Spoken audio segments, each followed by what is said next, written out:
La partie flamande de l'Église en Belgique, c'est-à-dire la partie où l'on parle une langue très proche du néerlandais, vient d'accepter la bénédiction des couples homosexuels. Cette partie a créé un rituel pour effectuer cette bénédiction, non pas la bénédiction de la personne, mais la bénédiction du couple et donc de la relation qu'ils ont entre eux, ce qui est expressément interdit par le Vatican. Jusqu'à présent, la seule réaction a été un article dans l'Observatore Romano où il est dit qu'ils ont fait cela sans la permission de Rome et cela n'est pas la doctrine de l'Église. Eh bien, certains pensent que nous sommes simplement face à un geste de non-application de mesures de sanction pour éviter une rupture avec le secteur libéral ou conservateur, si cela est officiellement toléré. D'autres pensent qu'en réalité, nous sommes face à une politique qui consiste à ne pas modifier la doctrine, mais à permettre tout ce qui la mine, comme si nous enlevions les fondations d'un bâtiment jusqu'à ce que, avec le temps, le bâtiment s'écroule de lui-même. Quoi qu'il en soit, la situation est la suivante. Il existe un secteur de l'Église où les unions homosexuelles peuvent être et seront bénies. La partie flamande de l'Église en Belgique. Et je ne pense pas qu'il faudra longtemps pour que l'Église en Allemagne et l'Église en Suisse imitent cela. Dans un autre ordre de choses, mais lié, un ministre espagnol, un ministre communiste de l'égalité, nul autre que le ministre de l'égalité, a fait une déclaration disant que les enfants ont le droit d'avoir des relations sexuelles avec qui ils veulent. C'est-à-dire qu'un enfant peut avoir des relations sexuelles avec un autre enfant ou avec un adulte, avec qui il veut. C'est une façon de légitimer la pédérastie. Et elle l'a fait sur la base de la liberté que toute personne devrait avoir de faire ce qu'elle veut de son corps. Mais un enfant a-t-il suffisamment de connaissances? A-t-il suffisamment de liberté pour avoir des relations sexuelles avec un adulte? Par exemple, n'aurait-il pas été contraint, voire forcé, même si on lui faisait dire par la suite qu'il avait agi librement?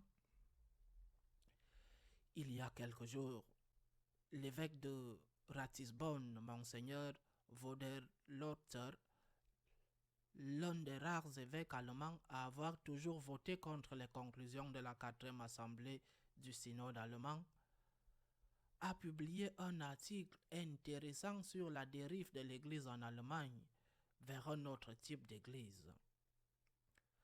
En se basant sur un livre très intéressant d'un théologien et prêtre allemand, Karl-Heinz Menke, qui a pour titre « La vérité vous rendra libre », une phrase de Jésus-Christ, ou « La vérité, la liberté vous rendra vrai ».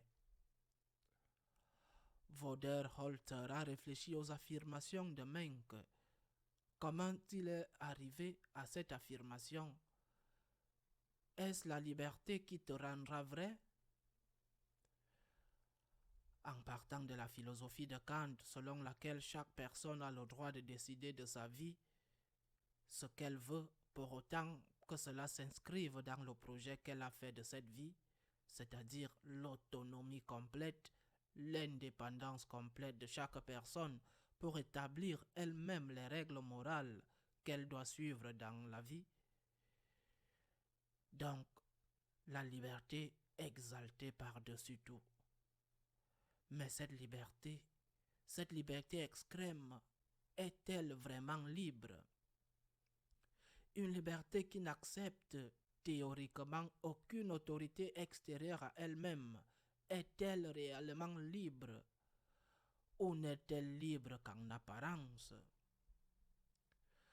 Parce qu'elle est soumise non seulement à ses passions, à ses intérêts, qui l'amène à changer ses critères moraux selon sa propre convenance, mais aussi oppression d'une société qui te contraint subtilement ou parfois très clairement à faire ce qui est considéré comme politiquement correct, de telle sorte que la personne qui fait ce qu'elle veut fait en réalité ce qu'on lui dit de faire, ce qu'on lui dit qu'elle doit faire.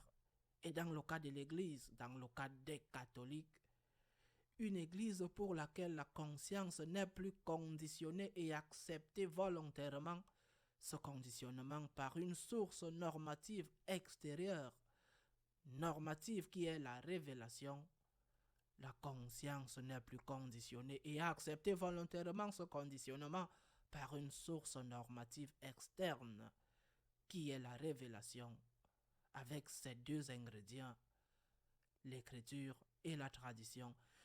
Une personne catholique, une église catholique qui n'est pas conditionnée dans sa normativité, que ce soit dans l'aspect dogmatique ou dans l'aspect liturgique ou dans l'aspect moral, qui n'est pas conditionnée, limitée et qui accepte cette limitation par la révélation, cette église peut-elle vraiment dire qu'elle est fidèle à Jésus-Christ? Vodelholzer, évêque de Ratisbonne, dit qu'il s'agit d'une autre église, que nous avons affaire à une autre église différente, une église pour laquelle le Seigneur, en tant que personne, les enseignements du Seigneur contenus dans l'écriture et transmis dans la tradition, ne sont plus un point de référence absolu, plus le point de référence ultime, mais juste une chose de plus, une voie de plus, que lorsqu'elle contredit ce qui est considéré aujourd'hui comme la vraie source de la morale ou de la pensée, comme par exemple certaines conclusions des sciences sociales, lorsqu'elle contredit l'autre, ce qui vient de l'extérieur est beaucoup plus important que ce que Jésus-Christ enseigne. Ce que Jésus-Christ enseigne est devenu quelque chose d'un niveau inférieur à ce que le monde enseigne et oppression que nous subissons tous, croyants et non-croyants, de l'extérieur. Ce qu'on appelle le politiquement correct. De sorte que nous ne sommes pas seulement confrontés à la question de savoir s'il faut ou non bénir les couples homosexuels. Nous sommes confrontés à un problème beaucoup plus profond. Le théologien Menck dit, il doute également que la phrase « la liberté vous rendra vrai » soit cohérente. C'est la phrase qui conditionne la pensée moderne et qui conditionne cette autre église. Mais il dit qu'il doute de la cohérence de cette phrase. Parce que la vérité à laquelle on arriverait à partir d'une liberté comprise de manière radicale, cette vérité n'existerait tout simplement pas. Pourquoi? Parce qu'il n'y aurait pas une vérité, mais il y aurait autant de vérités que de personnes. Il n'y aura plus de vérité. Il n'y aura plus une vérité, il y aura ma vérité, ta vérité, leur vérité, ou tout au plus, la vérité d'une majorité qui va s'imposer à la vérité d'une minorité.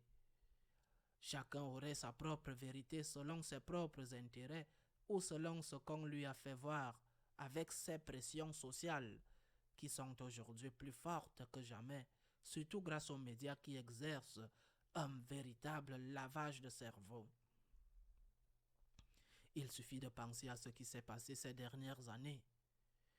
Moi, je l'ai vécu et beaucoup d'autres aussi.